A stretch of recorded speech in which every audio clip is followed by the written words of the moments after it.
Former Tshwane Mayor Dr. Murunwa Makwarela has been granted 10,000 rand bail. He appeared in the Specialised Commercial Crime Court in Pretoria. He's facing fraud charges for submitting a fake insolvency rehabilitation certificate.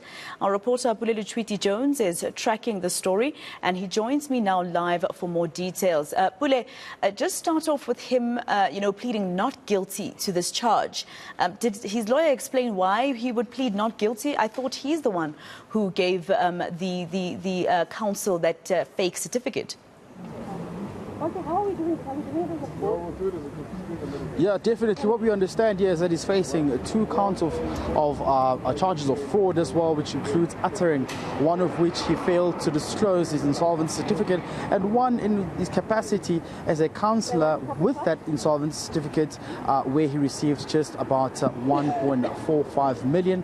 And those are kind of those serious charges that the former mayor is currently facing.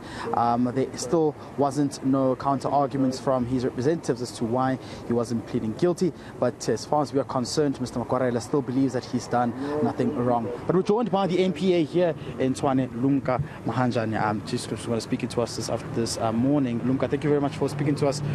Just explain perhaps the counts, what they mean in its entirety as well. Okay, Dr. Makwarela is facing 2 counts of fraud. Okay, the other count is in relation to the fraudulent document he submitted, stating that he was rehabilitated. And the second count, which is the first count in this case, relates to the money that he was paid, the remuneration he was paid when he was employed as a speaker and a councillor at the city of Tshwane. That amount of money amounts to just a little bit more than of 1.4 million rands. Tell us, why did you not oppose bail here this time around? Because as the state, we had no grounds to oppose bail because he's not a flight risk. His address was confirmed, and he met all the requirements that warranted him to be granted bail. How serious are these charges, Luca? These charges are very serious because this offence is a Schedule 5 offence. What minimum time does he face? Is it jail time? Is it a suspended sentence? Well, the magistrates then at the end of the trial will then decide based on the evidence what suitable sentence is for him. There was a bit of a technicality in terms of confirming Mr. Makwarela's residential address. Can we confirm that has been confirmed? Is the correct address given to the IO as well? Yes, the address that was on the charge sheet was the correct one. They told the court that they made an error on the address that was written in their affidavit. Thank you very much. So let's just maybe hop in and also get comments from the COPE spokesperson, Brian, who was also before the court this morning as well. Here from COPE is joining us right now. Hi, good morning to the viewers. Good afternoon to the viewers. Finally we are here at court today. As you know that the former chairperson of COPE, Dr. Makwarela, has been appearing here this morning. I must say that you should take note that Dr. Makwarela has resigned as a member of COPE.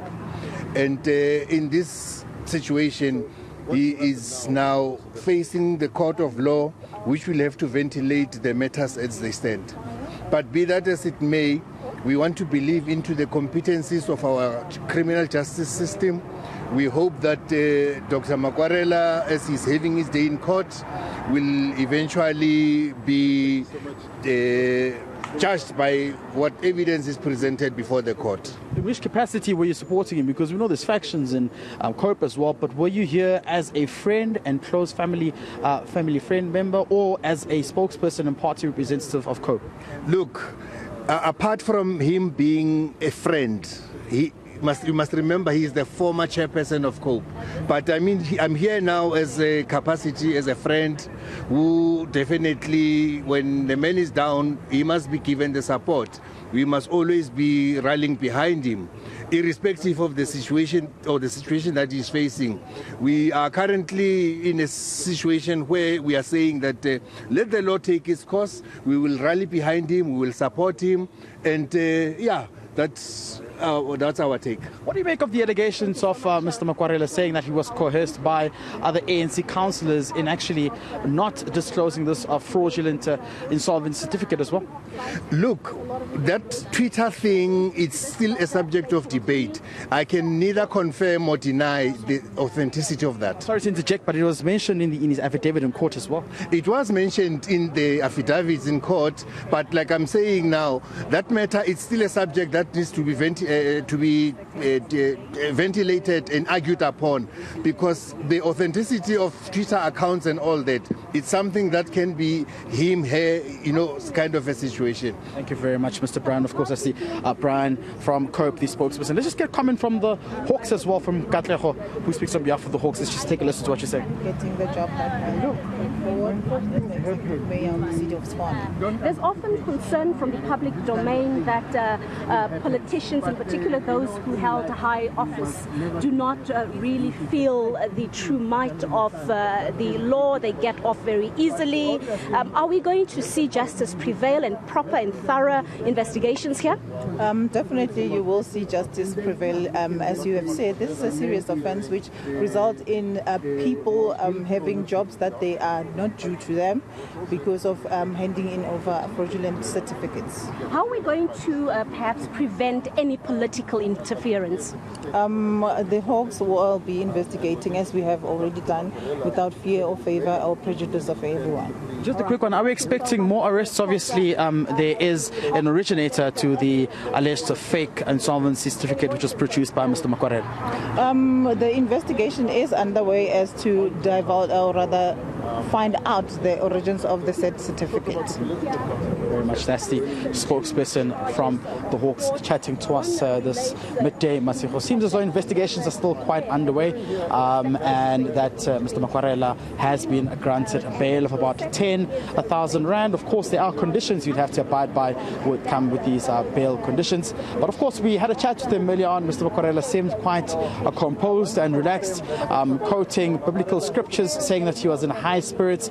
So we wait to see what happens from here onwards. He has no pending cases or any warrant of arrest that have been issued against him.